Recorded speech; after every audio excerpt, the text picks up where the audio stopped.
All right. So thank you very much, everybody, for joining us again this morning. It's already December 8th, 2022. And as we reach the end of this year, 2022, I think it's always a great opportunity to sort of take stock of the year from the perspective of the McGill Department of Surgery. And I think that we have, as we were just saying, very, very busy days and very busy weeks.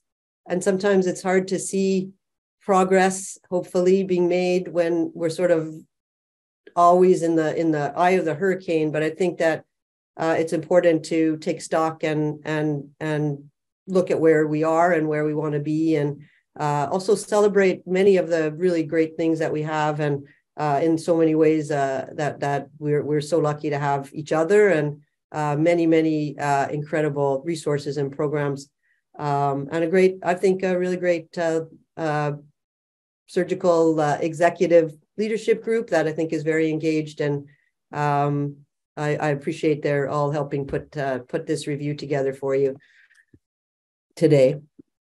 So our agenda, basically, we're going to hear from our surgeons in chief, our clinical chiefs at the different hospitals, at the MUHC, the JGH, and St. Mary's. We'll hear from our vice chairs, so faculty development, education, and research. And then I have a couple of other slides at the end to wrap up. Just to remind you what the McGill Department of Surgery. I think there's a lot of overlap with what's happening at the hospitals. But the McGill Department of Surgery is the 7 divisions that we have here. These are in alphabetical order, in counterclockwise alphabetical order. Well, not clockwise, sorry. So not in any other order. I want just to say that we have almost 250 members of our department. So it's a very large department. It's the second largest department after medicine in the faculty of medicine at McGill. And you can see the distribution is fairly equal across the 2 sites of the MUHC and the JGH, with some of our cross-appointed members, of course, at the Children's, and then a strong contingent at St. Mary's as well. So that's just to situate you a bit. And we're going to start with Dr. Tanzer for MUHC. I'm going to roll the slides, so you can help me if I'm not keeping up with changing the slides. Perfect. Thanks, Leanne. So we've had, thank you, Leanne. You can go to the next slide. So we've had some recruitment this past year. We've had 3 recruits, 2 in the Division of Urology. I'd like to welcome them, Dr. Rompré-Brodeur, whose interest is in urologic cancers. He's finished his fellowship at the NIH in urologic oncology and is focused on clinical trials and meta-analysis. Dr. Hamouche is joining us with an interest in kidney stone management, voiding dysfunction, and ureteral reconstruction. He did his fellowship at endourology at UC San Francisco and is also interested in health policies and health economics. Next slide. And then there's Dr. Doonan, welcome, from vascular surgery, who's come in as an aortic surgeon, who did a fellowship in aortic surgery in the UK, and will focus on aortic pathology and aortic surgery at the MUHC and at McGill. Yeah. So it's been an up and down year, as we all know, over the past year. So I'll go through where we've been and where we're going this next year, hopefully. It wasn't until basically March that we were able to resume the OR activity at the general, returning the block time to 9 rooms and using the OR prioritization committee for flex time. And because of that, as you can see, we were able to ramp up our activity from 3,000 cases last year to 5,400 cases this year, with the number of trauma being basically the same, despite it feeling like there was much more trauma. So we're slowly increasing over the past 3 years as we'd like. If we go on to the VIC, Leanne. At the VIC, we've had a bit more struggles. The OR distribution, due to inability to open the ORs, was really running at 80% until the fall schedule, when we got back almost to normal. We've had a lot of flex time through the OR prioritization committee, which has been used primarily for cancer time and emergencies. And you can see, despite our efforts to increase. We've been unable to ramp up completely post-COVID.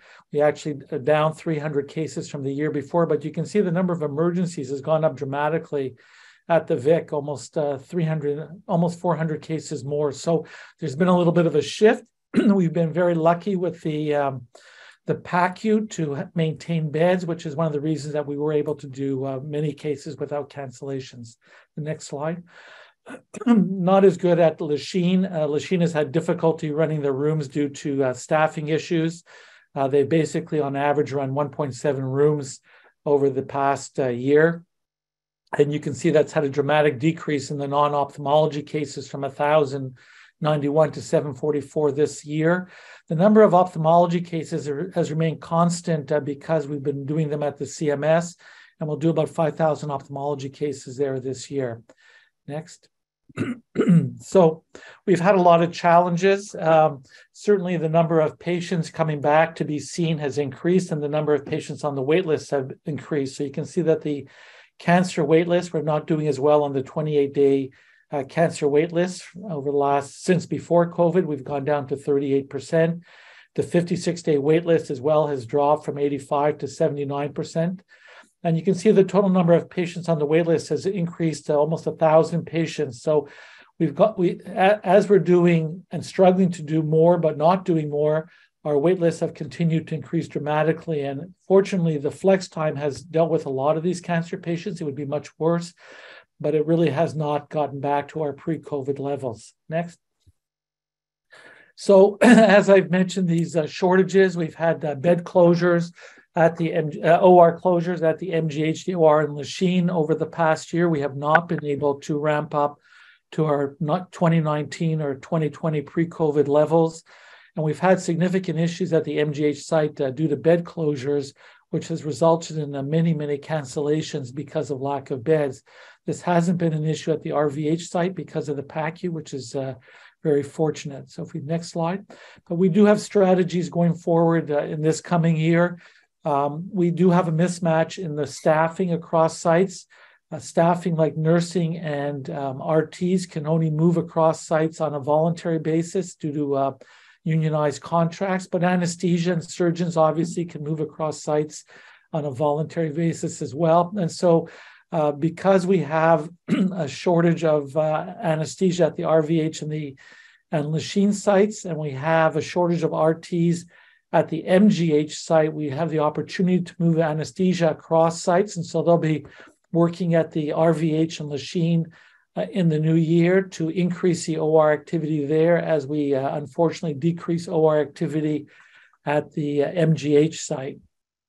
As well, we continue to use the CMSs. Rockland, we continue to have our OR time that we had this past year. And as I mentioned, we use the l'Institut de l'Œil de Montréal very effectively for Lachine, and they'll do 5,000 ophthalmology cases there this year. But we've also now expanded to include a new CMS called the l'Institut de Chirurgie Ville-Marie, which is on Penfield, which is just down the street from the General, which will provide an opportunity for us to start working there starting in January. And hopefully, as the CMS issue clears with the ministry over the upcoming months, because they're talking about having a tender. It was supposed to be in April, but it won't be in April because it hasn't been launched yet. We'll know exactly the long-term use of CMS with the present government. So we intend to ramp up our activities at this new CMS as well after we get started. And for the MGH, we're looking at opening up an ERAS unit in the spring of 16 beds or so, which will deal with the chronic bed shortages that we've had for the operating room. And that'll provide an opportunity for the OR and the emergency to have access for short-term bed utilization for the operating room. I think that will have a significant positive impact as well. Next slide, Lan. We've also had some positive things happen over this time. The MGH renovation project continues. We have new lounges. The one on the left is the new nursing lounge, and the one on the right is a new surgeon lounge. And that's been a very positive thing for the MGH and for the psyche of the MGH as well, to have new rooms. Next slide. Just as importantly, we now have a new central core for supplies. For people who work at the MGH, you know that we use theaters 2, 5, and 6 as supply rooms for God knows how long. And now we have a supply room that goes the entire length of the OR floor. This is just a glimpse in it. It's much larger than this, and all our equipment is now stored in a central core, which is very nice for the core. It's a little far for nurses to run to get supplies, but it actually works out well that everything's in one place. Next slide. And we continue on the OR renovation, which is extending a little longer than we wanted to, but certainly will go on for the next year. And we will combine theaters 1 and 2 to create one large room, and theater 5 and 6 to create one large room, as you see here, which will mirror theater A and the rooms at the Glen site, which will be terrific. And we're also getting new equipment like new C-arms, including the 3D C-arm, which will go to tender shortly to update our trauma capabilities as well as our block elective time capabilities, particularly for spine surgery. Next slide. And so moving forward, we continue to deal with manpower issues that people are actively recruiting both anesthesia and RTs, and there's very active recruitment things going on for that. So there is some optimism to come, I hope. We are looking to get back to our pre-COVID OR distribution, in fact, expand our activities past that. The ERAS unit will be opening in the spring, and we continue to work on the Lachine redevelopment plans to create a CMS within our public sector, within the MUHC, to actually control our own destiny with our CMS and our day surgery patients, to leave tertiary and quaternary care more the focus of the Glen and the MGH sites. So that's our plans, and that's where we're going. Thanks very much. Thank you, Michael. Next, we're going to hear from Dr. Chaytor at the GGH. Hi, Ruth. Next slide. Hi, good morning, everybody. I took a little bit different route than Michael did for a recap, but I'm going to cover both clinical research, academics for the JGH. Next slide.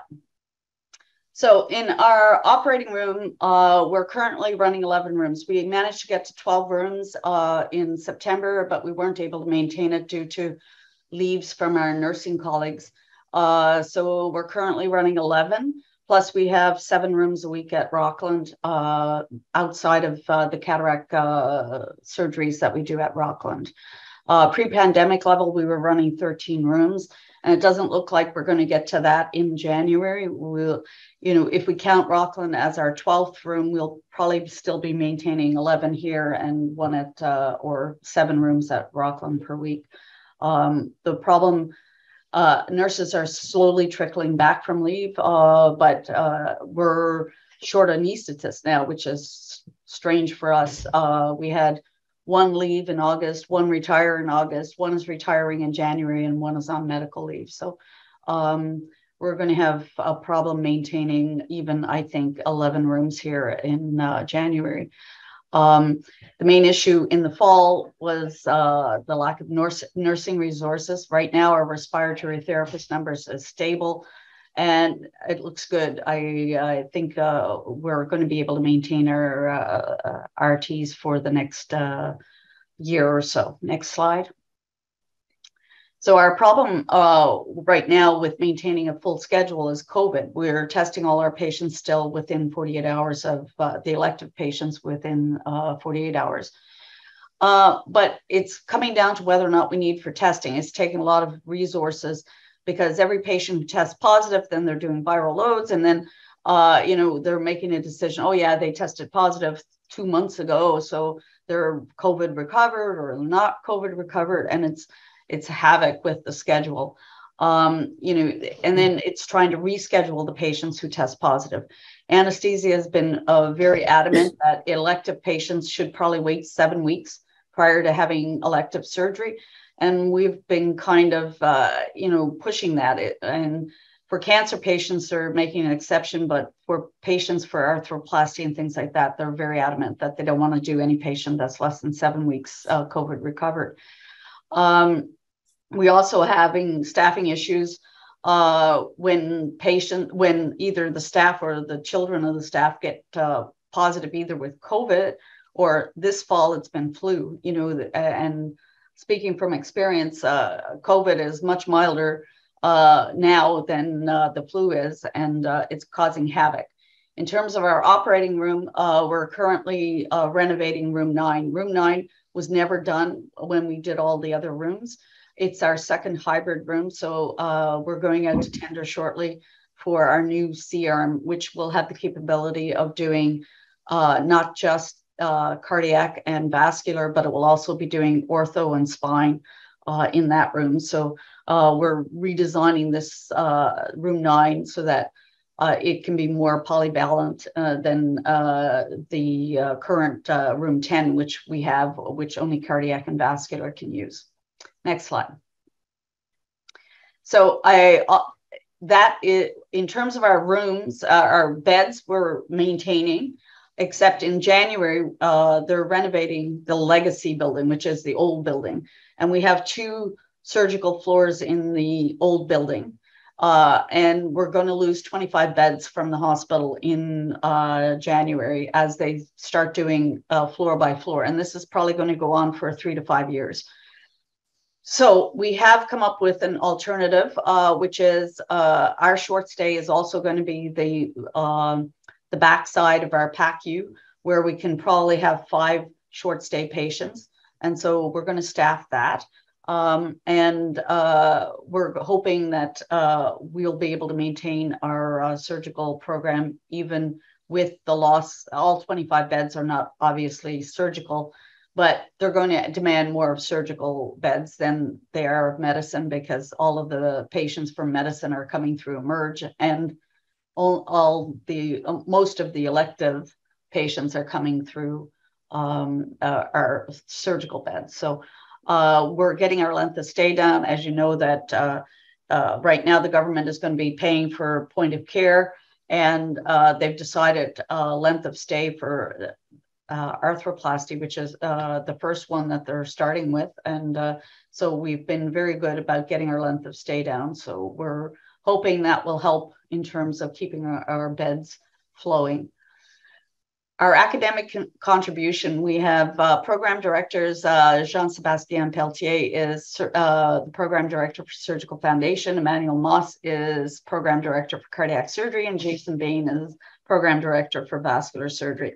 We also have 2 associate program directors, Evan Wong for critical care medicine and Alison Pang for the Surgical Foundations. Next slide. Also, we have 2 competency committee chairs. Shannon Fraser is the chair for Surgical Foundation, and I'm the chair for the Orthopedic Competency Committee. Next slide.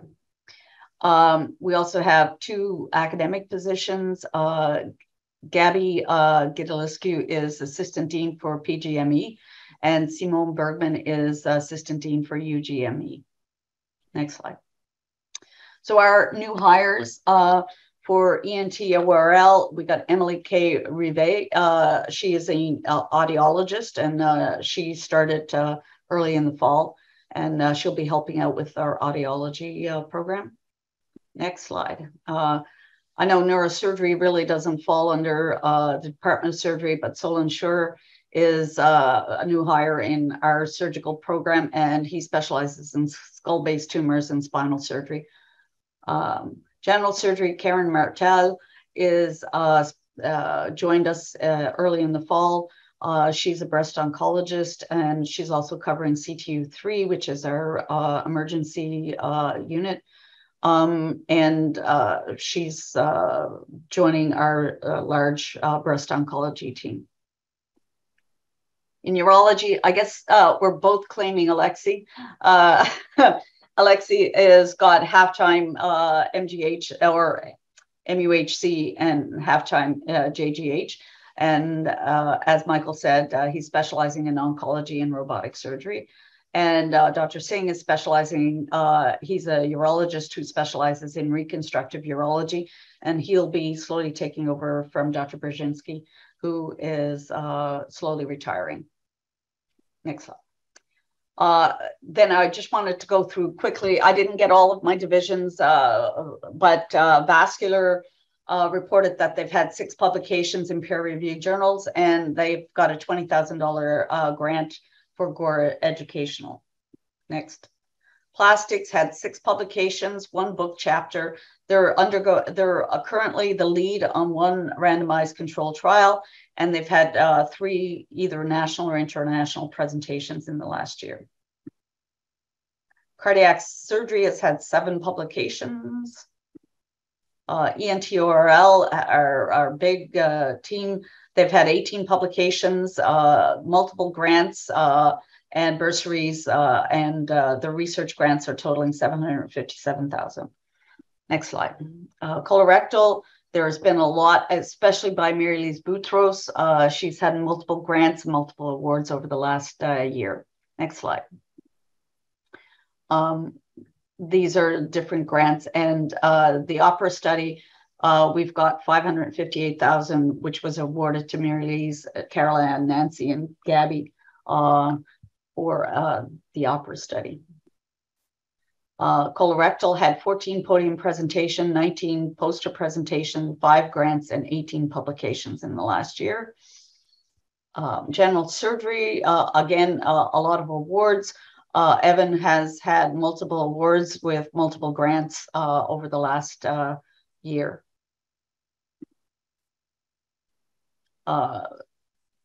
General surgery has had 6 publications. The Canadian Society of Physician Leaders president is Shannon.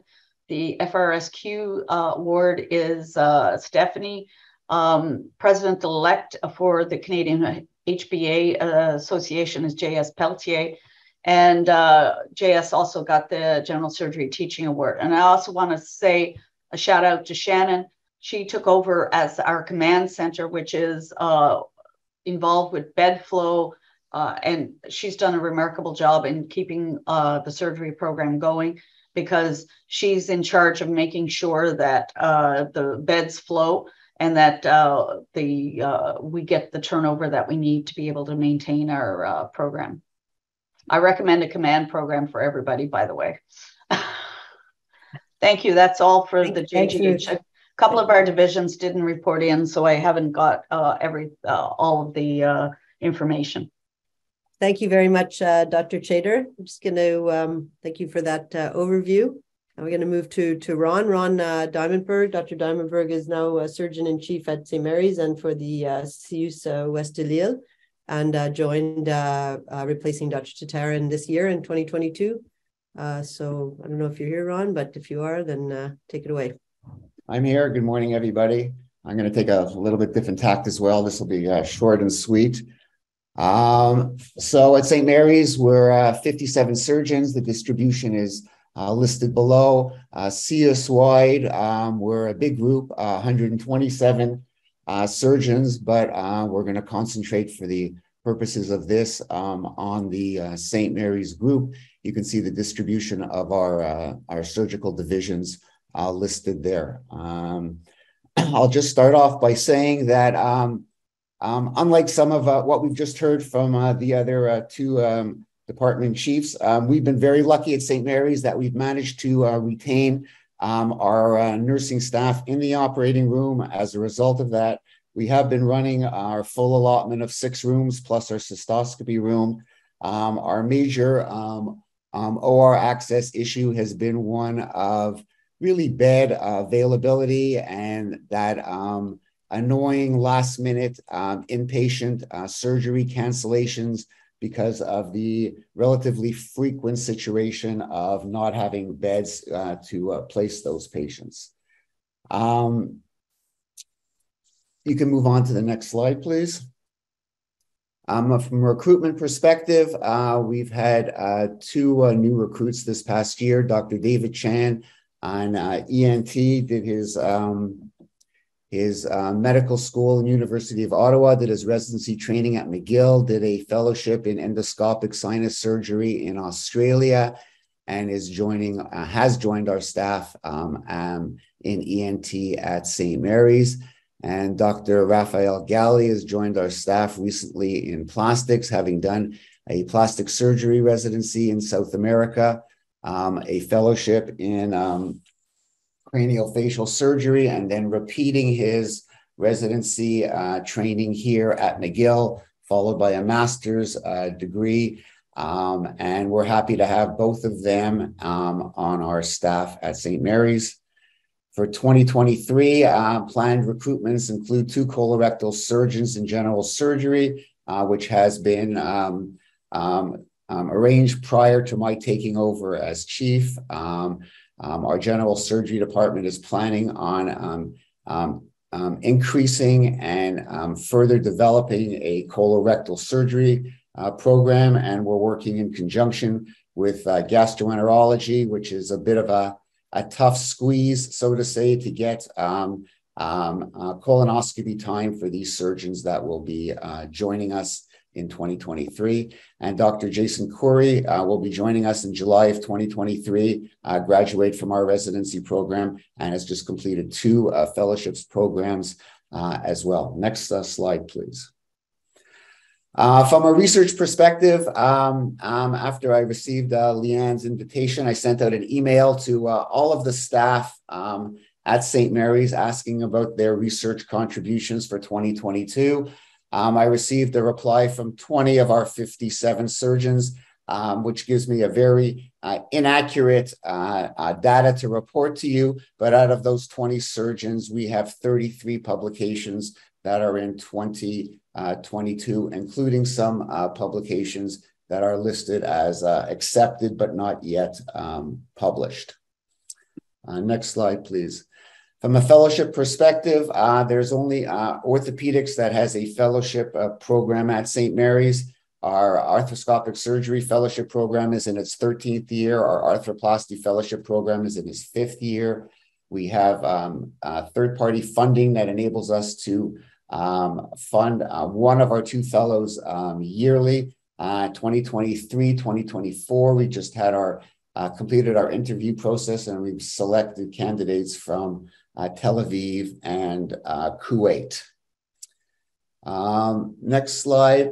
I'm sorry, I don't have any NESQIP data available. I would have liked to use that to report exactly where we're at St. Mary's. Our NESQIP coordinator has taken maternity leave, and I do not have any updated data on that.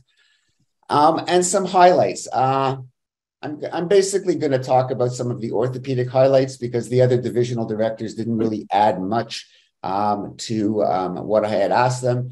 In orthopedics, we've had a pretty productive 2021, 2022. We initiated the first robotic-assisted knee replacement at McGill in 2021. I've been doing this now for a little bit over a year. This past summer, one of our orthopedic staff who had done fellowship in hip arthroscopy initiated a hip arthroscopy program, and we obtained all the required equipment to move forward in that direction. From our St. Mary's has become very productive in the joint replacement area. 2022, from April to November, in the first 6 months of 2022, we've done the most total knees in the province of Quebec, the most total hips in the province of Quebec. I think we've done about 620 total joints in the first 6 months. We also hired our first full-time research coordinator, really putting an emphasis on developing a focused clinical research department, and that's being headed by Dr. Anthony Albers. And that is moving forward in a very productive manner. We currently have 6 active clinical orthopedic trials and research projects underway, including 1 randomized double-blinded study. We've also launched our got affiliated with REDCap and the REDCap database in 2022. And through our research group, applied for and won St. Mary's annual research grant competition, and additionally had 4 other successful educational grants in this year to help for ongoing funding. Next slide. I don't think there is one. And that's it. Thank you very much. All right. Thank you, Dr. Dimentberg. Going to move on to our Vice Chair for Faculty Development, Dr. Lachapelle, who also took on this role in this past year. This was a new position that was created last year, and Dr. Lachapelle is the inaugural vice chair. So Kevin, I think I saw you here. Yeah, thank you. Thank you, everybody. I'm sorry I have a little bit of a hoarse voice. We were out yesterday with a Christmas party, and it was pretty noisy. So, yeah, this is a new initiative. Yeah, this is a new initiative. So I'll just tell you what we've been working on for the last year and maybe some of the things. So the idea here is to try to help surgeons and researchers develop new skills and new behaviors, obviously not technical skills. That's your prerogative. This is a way of which to better able do your job. And maybe you'll agree with me that one of the things is to help us in our team role and to try to retain some of the people that we work with. Have a next slide, please. We created a surgical leadership program in 2022. This was with the Des Hôtels Management Group. This was Christina Rannenberger's child project, and along with Leanne, who had conceived that we should go ahead and do a leadership program. This stemmed from a previous faculty-wide survey on certain needs, and one of these that came out was a leadership program, which was more designed for surgeons. I mean, there are a lot of leadership programs out there, and I think many of you that are on the Zoom have taken those. We created a committee to try to more focus down on what leadership skills would be required for surgeons with our group from Des Hôtels Management. We had Ruth Chaytor on that committee, Michael Tanzer, there was myself, Melina, and of course, Christina. You have the next slide, please.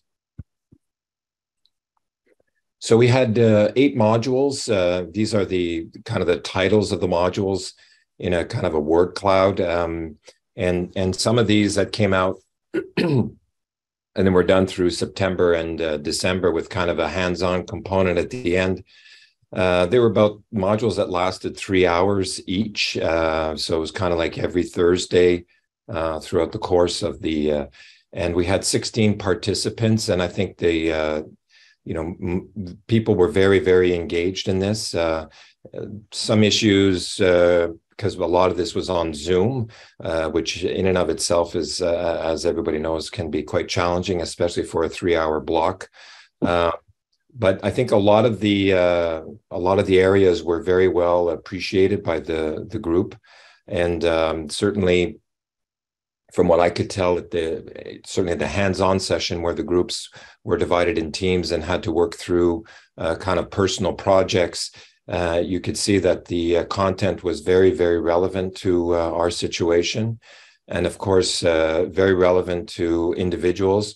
And some of the things that I had heard, of course, were related to some of the secondary advantages of this type of training in leadership. And a lot of them had to do with being able to better communicate with the team around, and also perhaps have a secondary benefit of improving work environment issues, and that improving retention of nursing and ancillary staff, which I think is an incredibly important issue that we're facing right now. Have the next slide, please. This is the group at the end of our hands-on. You can spot some of the members. Some of you may be on the Zoom itself. So it's a very dynamic group, both clinical surgeons, as you can see, and also researchers. And so we're going over the program now. We're certainly going to make some changes. Hopefully, Zoom will be one of those changes. But we intend to continue to provide this program. Whether or not it'll be on a yearly basis, that'll depend. But certainly, I think it's quite a unique program. I think it's unique in Canada for sure, and maybe one or two in North America. And it's a good way also of creating good collaborations across divisions. As you can imagine, there's a lot of friendships and close ties that are created in this type of environment. So can I have the next slide, please? So we have future programs that we're interested in trying to create. We have obviously quite a bit of content through our role in education as well, about teaching in the operating room and trying to maximize the time that we do have with residents and with our other team members. And we've been looking for other components. I've had a number of people talk to me about a program related around wellness, which could also include surgical ergonomics, I would think. So we're open to suggestions, and as we try to create another program for this year as well. So that's what I have, Leanne. Thank you. Thank you very much, Kevin. Next, we have Dr. Vassiliou for the Vice Chair of Education, Adair Chair in Education in our department. Also, Melina joined as Vice Chair this past year as well. So I think, I hope she's here. I'm here. Yeah. Great. Hi. All right. Good morning, everyone. So yeah, I will update a little bit on what I've done with regards to education in the department. So I'll have the next slide, please. So in reflecting on in my discussions with Leanne, I kind of we kind of came up with this as sort of the theme for at least for this year, and maybe for moving into the future, sort of for like my time in this role. And I think it fits really well with education and with helping to promote a learning environment and a working environment that really supports education. And so, yeah, I just wanted to put that out there as the theme moving forward. Next slide. And so I started in 2022 to just meet with some of the leadership in education in our department to find out sort of how people were doing post-pandemic, and also to find out what people were doing, because it really felt like everyone was doing education in silos. So I met with a lot of the program directors, of course, over Zoom, to sort of just figure out sort of where some of the gaps were, where some of the things we were doing that were overlapping. And this sort of helped to design a retreat that we held in September in person with program directors and program administrators. And it was really well attended, with a really great participation from all the different groups, to basically come up with some things, some themes that we want to sort of work on moving forward. Those themes included, and this is specifically with regards to our sort of education in both postgrad and undergraduate within the department. So things like bureaucratization and workload came up a lot, and how do we work together to sort of decrease that burden, recognition and clarity of roles for running the different training programs. And how do we change some aspects of the surgical culture and pedagogy to better support our learners? And of course, how do we deal with some of the politics and challenges when we try to implement change? So this was just scratching the surface. It was also an opportunity for us to sort of reconnect. And we will be having sort of more regular meetings of this group moving forward, so we can sort of identify areas where we can work together to sort of decrease the overlap and improve communication, and sort of work among the group, and also support each other in some of this difficult work that we're doing. So to try to break down some of those silos. In addition to that, we've launched the surgical education group, which was initially intended to sort of support education research in the department. But after the first meeting, we sort of realized that there's actually a need to sort of expand it a little bit more, and not only support research, which of course this group will do, but also to provide some support around various education topics like curriculum or assessment, etc. And so we're hoping to hold these meetings on a regular basis, about once a month or once every 6 weeks, perhaps including a presentation about an education topic that's of interest, either related to research or otherwise. And I think the times will have to be varied depending on the different needs. So we'll probably have sort of one evening and one daytime and alternate between that. So you'll please be on the lookout for those emails. And if anybody has any ideas of topics or things that they'd like to see presented at that group, then by all means, please let us know. some of the ideas for the future, short and long term. So based on the success of the leadership course that Kevin led for faculty, we're hoping perhaps to design one for residents, and that's sort of something for maybe the next year or two. One thing that came up a lot with meeting with program directors is this need for a quality improvement initiative. That is something, in fact, an accreditation issue from the Royal College point of view. So to try to collaborate with some other people at the McGill level to help develop something that perhaps can be a shared resource for all of the different residency programs. We're planning in the near future a rehaul of the education, surgical education section of the website to not only perhaps provide a better sort of access for people interested in doing education research, but also a way for people within the department to join and connect sort of on different education topics to sort of have a place to gather all of that information. Surgical podcasts is something I'm really interested in maybe starting up, surgical education podcasts with interviewing different thought leaders in the surgical education world. And so I'm just looking into the details of how to get that launched. And possibly looking to hire an individual who may help support some of the education work with regards to the training programs of competency by design, preparing for accreditation and curriculum and other education projects within the department. I think there's also been a real need expressed for some extra help in that regard. So looking into that as an option. And I think I have one more slide, sort of some awards and announcements. It's definitely not comprehensive, and some of this has already been mentioned, but new for 2022 is Jean-Sébastien Pelletier, who took over the Surgical Foundations program, which I know from personal experience is not an easy job. And so thank you, Jean-Seb, for doing that. And Alison, who took over as the assistant. And they took over from Gabby, who is now the assistant dean for accreditation. Simon Bergman, who has been a real sort of solid supporter of undergraduate and has been doing that for over a decade now, has been reappointed as the undergraduate surgery course director.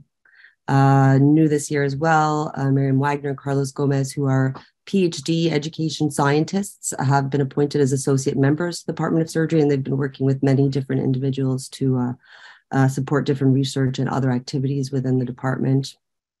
And although not comprehensive, some awards that have been won over the year, Dr. Benrock for the CME Certificate of Merit Award, Stéphane Bergeron and Tarek Razik for the Faculty Honor List, Master Educator Award, Stéphane Bergeron again, and the Ken McKenzie Educational Leadership Award was awarded to Ahmed Naeem. The Ross Adair Award awarded to Jenny Moon from General Surgery, Carl Laverdiere from Ortho, and Joanna Fugaro from Urology. And I forgot to put that on there, but Shannon Fraser also got the Outstanding Teacher Award this year at Fraser Gerd. And I also want to just acknowledge Jason Harley, who officially took over a leadership role for our graduate master's program in the education stream. So he was actually doing most of the work already, but has sort of officially been appointed in a leadership role in that regard. And I'm sure I missed lots of stuff. There's lots of amazing things going on in education in the department, and this is just sort of a start for me, but it's been a real privilege, and I want to thank Leanne for your support and for your leadership, and it's been a really fun for me to be on the exec and to be a part of this group, so thank you. Thank you, Melina. Thank you. And now we're going to go to Dr. Barralet, our Vice Chair Research. Jake. Good morning, everyone. If we started on a flow, we're now on the ebb of the audience, so I'll try and be quick.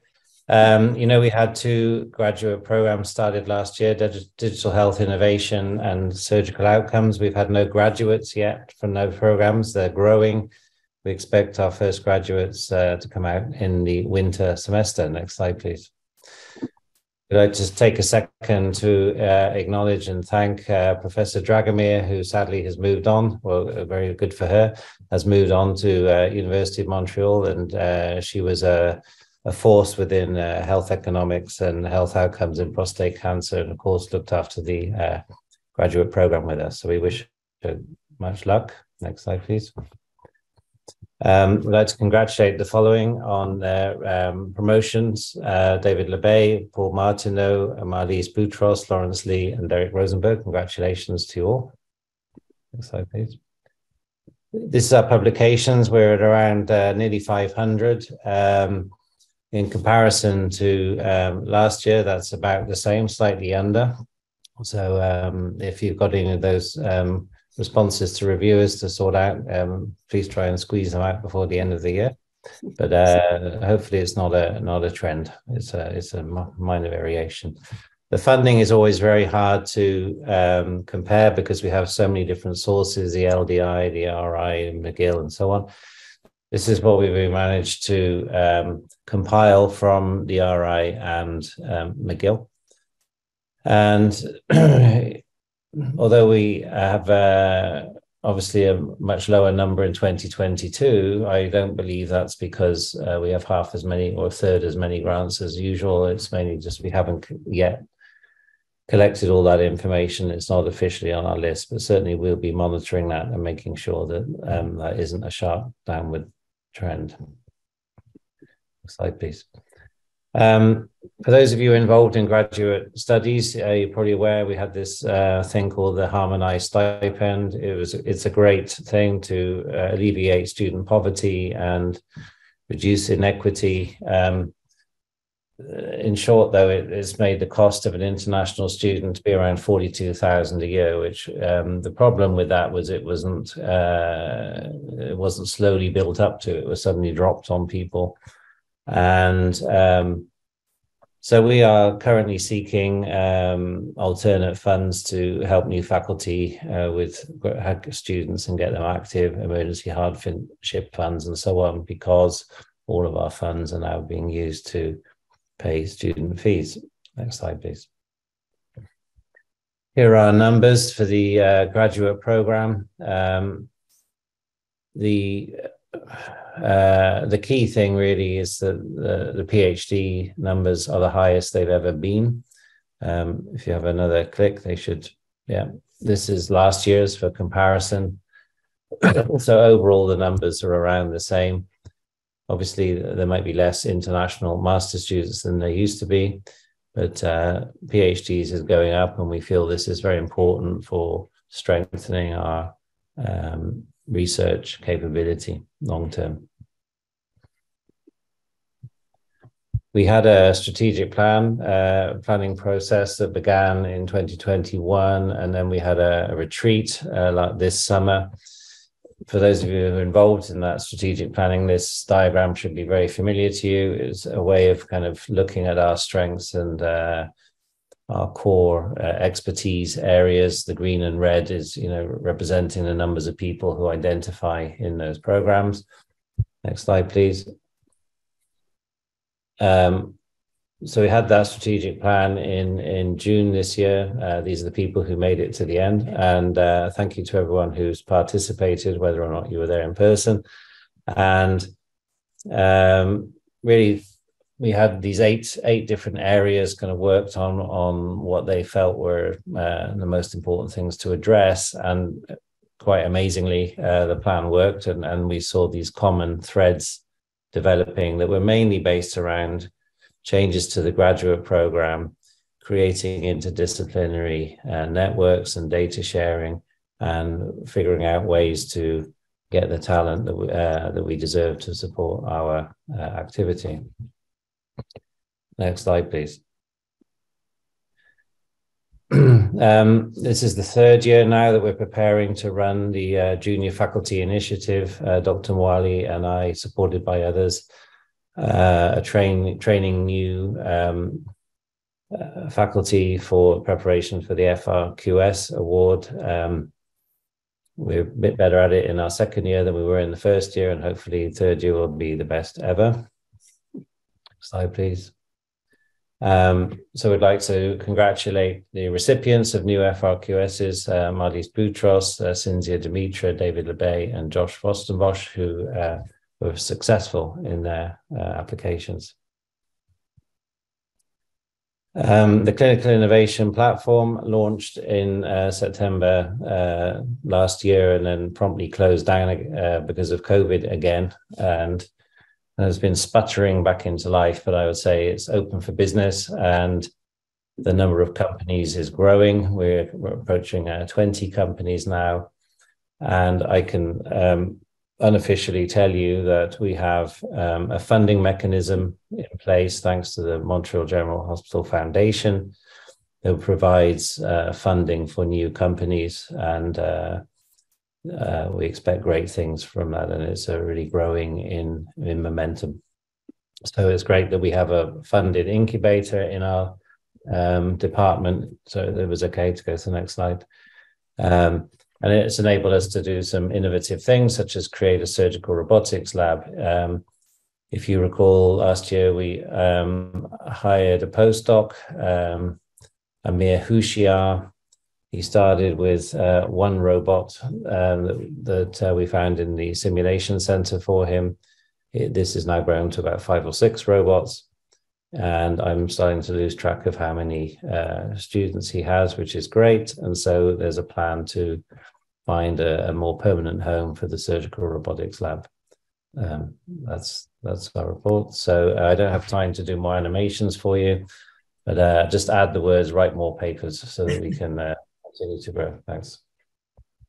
Thanks, Jake. And I'm just going to end on a couple of thoughts. First thing is just, as you can see, there's a lot going on in the department, and we have a lot of members, and that's amazing. You can see that there's a lot of exciting stuff, and as I think it's important that people know what's going on, and it's challenging. So I just wanted to mention a few of the ways that we have to try to keep in touch with each other across these multiple sites and multiple programs. Of course, we have our Square Knot, which is sort of our magazine. It's supposed to come out twice a year. It's for longer pieces. And it is a wonderful archive of the Square Knot on the website. It's 30 years, over 30 years, really gives a great history of the department and the programs. We have an annual report, which we've had for the last 2 years, which will come out more in the middle of the year, reflecting the academic year. And that's been a great addition as well. And then we just recently launched an e-newsletter. Carolina from our AEC Academic Excellence admin group really has taken that on. That was just that will come out every few months and be more of an in the moment type of update about things. So and then I don't think we do a particularly good job of social media, and I would like to improve that. But if you include the McGill Department of Surgery, as you can see the Twitter handle there, at least in your social media, then it may help to build that as well. I'm going to skip this just in the interest of time. I do want to thank Christina, who was our admin director on the McGill level for the last couple of years. We have a lot of the things were able to be done under her steady hand, and Christina has stayed on as an advisor to the department to continue some of these programs, the leadership course, some of the communication elements, some of the policy things that we've implemented. I just don't have time to go into them for time, but some of the sort of, for example, the external reviews for the divisions and so forth. So thank you, Christina. And we'd like to welcome Justine Chamoun, who's joined us in that role, the Associate Director of our department. And she joined us in the middle of October, is very quickly getting up to speed, and I know will be a great addition to our department. We have some really important leadership changes coming in the next year that I think are also will be exciting. And new leadership is brings new ideas and new energy. And there are some two key roles that we'll see changed in 2023 with a new CEO of the MUHC. Will likely be announced relatively soon. And then our dean is completing his second term. Actually, it was extended because of COVID by, I believe, 1 year, but that should be in the new academic year. I just want to mention also that our department is celebrating a centennial in 2023 with the first chair of the Department of Surgery, Dr. Archibald, was named in 1923. And I think this is a great way to center some of our activities for the upcoming year and really looking at honoring our past, but really as well being inspired by that kind of institutional building that we all benefit from hugely, and looking to that to how we're building some of these future-looking programs, and some of which you've heard about today.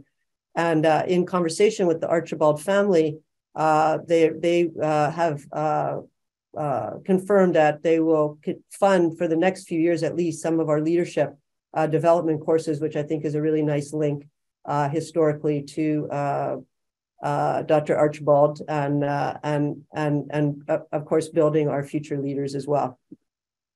Some holiday gift ideas for you from the Department of Surgery. We have new swag. You can order from through the website. We have a little onesie for all your gift, little small future surgeons. There's a hoodie. There's something to drink water from, and department lanyard as well. So if you have other ideas for merchandise, we'd be happy to hear about it. And finally, I just want to make a pitch for if you're interested in any charitable contributions as part of your holiday budgeting, I would pitch for the renovation of the Osler Amphitheater at the Montreal General Hospital. You can scan that QR code there. I've conveniently placed it there for in the next minute as I prattle on for you to link to how you can donate. And I think every, $15, $20, whatever you can manage, I think will really help. The MGH Foundation is raising $500,000. Really, not the renovation itself is something like $1.5 million, and most of that is from infrastructure. But to get the upgrade and the AV and the little extras, to remove the ashtrays from the seats and so forth. But just to know, and we've all spent a lot of time in the Osler Amphitheater at whatever level we're at, unless you joined. It's been closed though since we had COVID, and then it was closed with the flood in November. So unless you're a recent addition to the department, we've all spent many hours in there, and I think it's important that we have this another amphitheater at in our network.